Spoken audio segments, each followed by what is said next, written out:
Nah, cause like, I feel like people either don't understand or they underestimate just what these things are capable of. Like, the scariest thing about them isn't how strong they are. Let me tell y'all a story.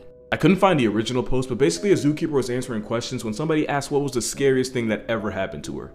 She said that when she first began working, they started her with the chimps. Horrible place to start, by the way. It's like learning how to ride a bike down the Grand Canyon. And one of her jobs was to take empty food bowls out of every chimp's cage in the morning.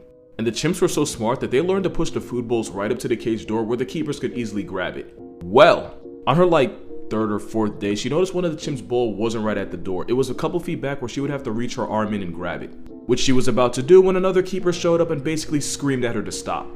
The older keeper scolded her and told her never stick your hand in a cage like that, especially with a chimp. The keeper then told her to look into the cage. The new keeper crouched down and peered inside, where she saw one of the bigger male chimps sitting just where you couldn't see him if you were standing up straight. Her stomach dropped, as she realized if she would have reached in for the bowl, she more than likely would have gotten her arm torn off. But the part that she said really freaked her out, she swore that the chimp almost seemed disappointed when she noticed him. To this day, she's convinced that chimp was fully aware that she was new and planned on taking advantage in the worst possible way. The scariest thing about chimps, as smart as you think they are, they're smarter.